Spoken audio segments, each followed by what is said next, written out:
Zvarre everyone, welcome back to the Mr. Flipwagon YouTube channel. I'm Mr. Flipwagon, but you can call me Mel. And today, it's time for another ship review. We are taking a look at the Tier 8 Premium Pan American or Peruvian light cruiser, the Almirante Grau, or maybe it's Almirante Grau?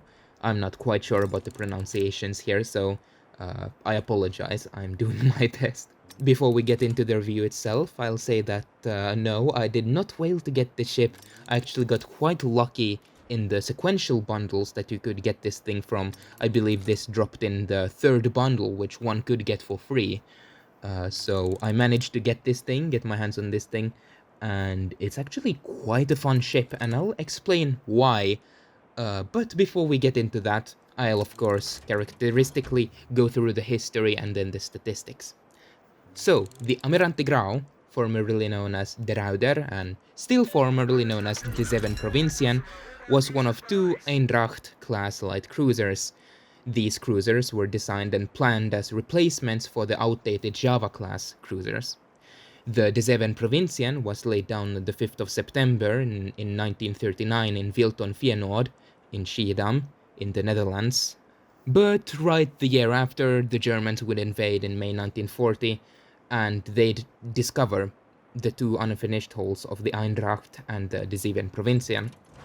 The Germans would plan to convert these ships into training cruisers, with the Zeven Provinciën being renamed KH-1 and the Eindracht being renamed KH-2. Work on these cruisers progressed slowly since dockyard capacity was focused on other tasks, and what was more was that Dutch resistance movements sabotaged the construction of these things, delaying their construction even more. After the war ended, the construction on these ships by the Dutch would finally resume. These ships would mostly just carry Bofors guns, with main battery consisting of 8 152mm guns, an anti-aircraft consisting of 8 57mm and another 8 40mm guns.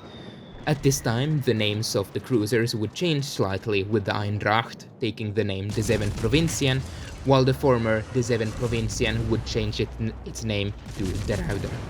Yeah, it's a bit confusing, I know. And both of these ships would be commissioned in the Dutch Navy in 1953. Sadly, both of these ships wouldn't see that much action in the Netherlands Navy. They'd mostly participate in various NATO exercises. During 1962 to 1964, the De Zeven Provinciën would undergo a massive modernization refit, where the two aft guns would be replaced by a RIM-2 Terrier system. A magazine for 40 missiles would also be added, and a long-range air search radar. Sadly, due to a lack of funds, the De Ruyter wouldn't get to experience the same refit due to a lack of funds. She would be decommissioned from Dutch service in 1973, and her sister would follow 3 years later. In response to the Chilean Navy acquiring the Swedish cruiser Göta Lejon, the Peruvian Navy would purchase the De Ruyter and name it Almirante Grau in honor of Admiral Miguel Grau. A few years later, the Zeven Provinciën would also be purchased, and it would be named Aguirre. Aguirre would be modified to be able to install a hangar on its stern for ASH-3D ASW helicopters. During 1985 to 1988, the Almirante Grau would undergo modernizations, where things like radars and sensors, etc., would be upgraded and installed. During this time, the Aguirre would actually take on the name Almirante Grau, but after completing the refit of the Almirante Grau, the names would be reverted once again. It seems like the Peruvians just religiously want their flagships to be named Almirante Grau. I mean, that's a cool choice, I guess. Anyway, Aguirre would be decommissioned in 1999, and the Almirante Grau would still receive a few modernizations during its service, like the installation of surface-to-surface missiles and replacing some AA guns with modern close-in weapon systems. She would be decommissioned in 2017, and 2 years later it was actually announced that she would be preserved as a museum ship in Lima. Psych! Imagine getting a happy ending. No, she was sold for scrap in 2022. Yeah. Really. Sucks to suck, I guess. While the Almirante Grau had a relatively chill service history in real life, In World of Warships, you get to play her the way she was right after entering the Peruvian Navy, I believe. So yeah, no, you won't be getting any missiles. Before getting into the specifications and the stats of this thing, this is the commemorative flag for it, and these are the camos you can get. The normal camouflage is, well, extremely dull, extremely boring. Even if it's historical, it's just super plain and not appealing to look at really at all. There is also a special camo for this thing though, the Ancient Totem, which you will, well, have to gamble for, which sucks because this is a really cool camo, and I really wish I would have gotten it, but I sadly didn't, but I'm not going to gamble to get that thing.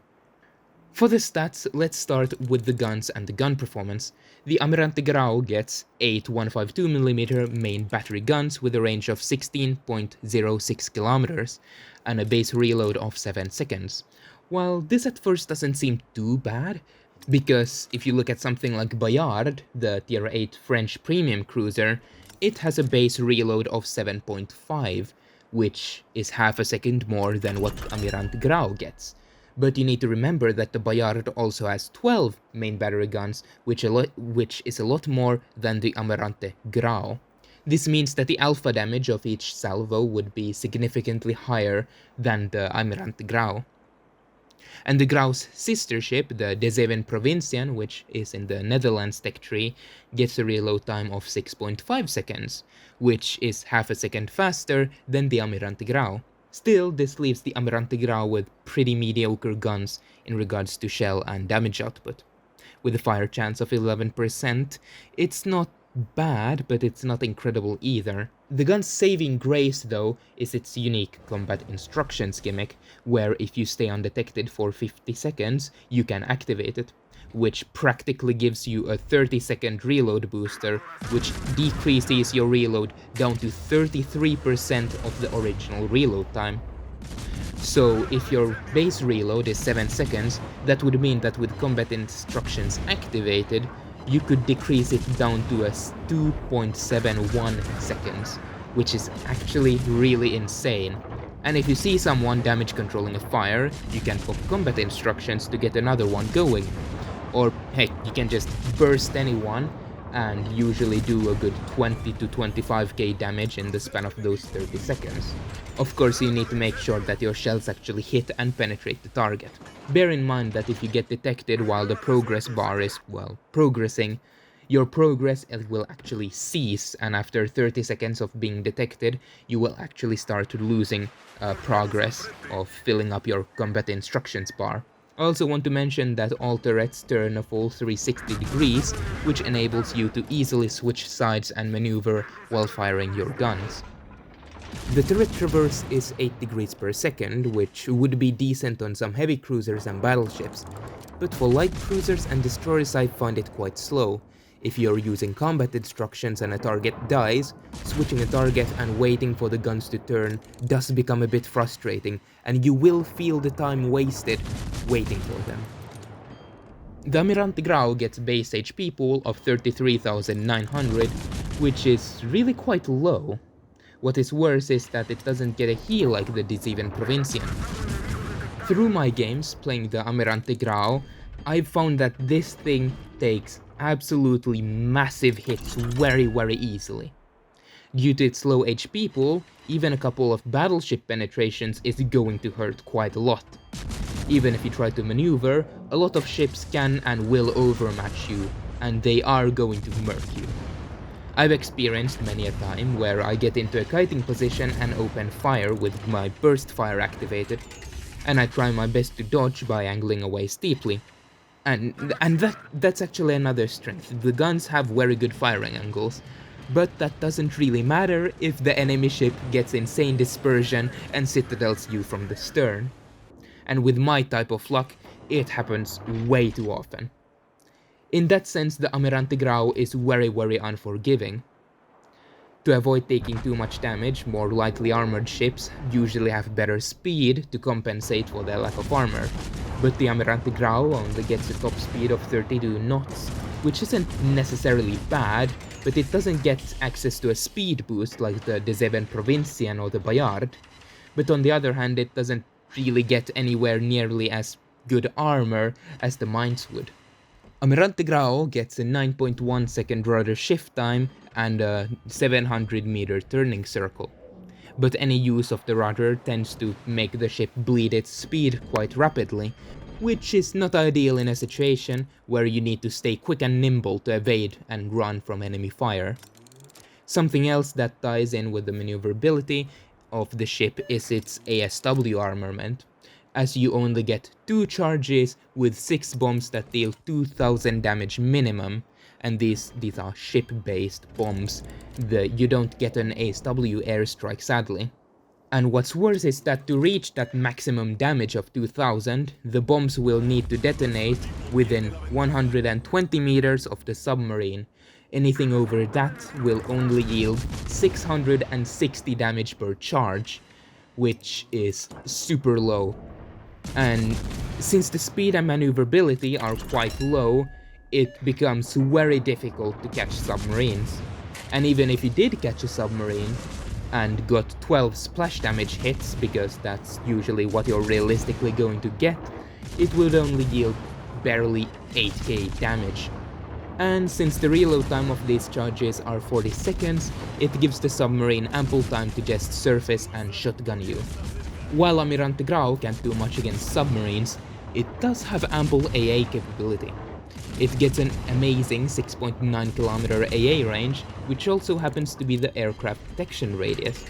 This means that if aircraft spots you, your ship will instantly try to gun the aircraft down. While the long-range AA is rather mediocre, the mid-range is actually what deals the most damage.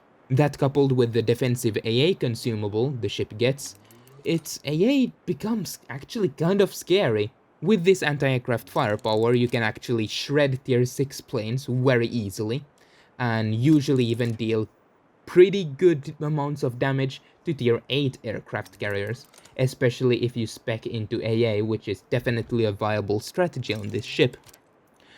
But as with all carriers, you still want to take evasive action, and this evasive action can leave you vulnerable to other potential incoming fire. And while you're at less danger from taking direct damage from the carrier, you won't escape the other ways the carrier can compromise you. Lastly, the concealment. Its stock value is 11.9 km on the surface and 8.52 km from the air. If you spec into concealment, however, which I'll recommend you do, you get the surface concealment down to 9.6, which is very respectable. Due to all of these traits, and as you can see by the title, I have gone ahead and nicknamed the Almirante Grau the quintessential opportunist. Since it only has damage con, hydroacoustic and defensive AA as its consumables, it doesn't really give that much utility as like a radar would. Yeah, it's still a 5 km hydro and the AA range is alright, so I guess you can support your teammates with that. But its biggest thing is still farming damage with your combat instructions, and due to the nature and how it reloads, it encourages you to stay dark for some time, in order to get a good burst of damage when activated. But I honestly kind of like that about this ship. During the cooldown time, you get to take a step back from the battle and reconsider your position. You can think to yourself that, okay, where can I be of better use? What enemies do I need to be careful about? And how do I make sure that I don't get absolutely murked by them? Still, I believe that there are times that you should fire your guns even during cooldown, like if an enemy is at low health. In the end, I've found that one gets the best results in games where you find a position where you can fire where you don't get detected, like behind islands or inside smoke screens. This way you can keep farming damage but also recharge the combat instructions. Finding these positions and opportunities while trying not to get murked by enemy battleships is quite a challenge, which is why I'd say that this thing has quite a high skill floor. But if you're really good at playing this game, you will be able to find these opportunities and exploit this ship's strength. And in that case, this thing becomes extremely fierce, which is why I'd also say that this thing has a very high skill ceiling. I personally really enjoy this ship and its playstyle, but in the end, this thing is a support ship, And as I've said before, a support ship is useless if you don't have a team you can support. Like if they died 2 minutes into the game. And it can't really carry games by itself due to its low survivability and lack of means to spot for itself.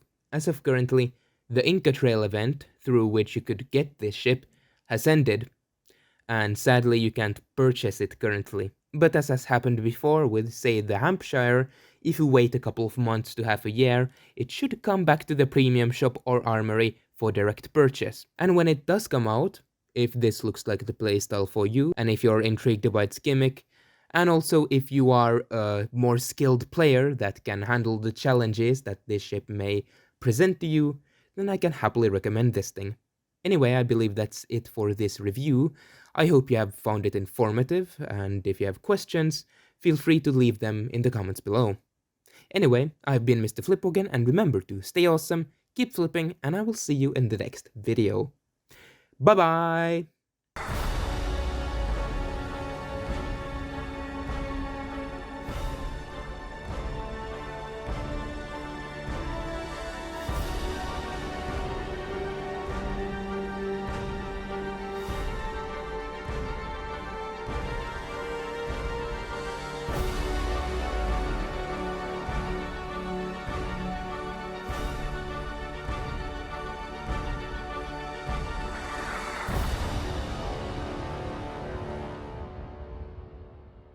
Almirante Grau gets a 9.1 second rudder shift time and 700 millimeter torpedoes. No.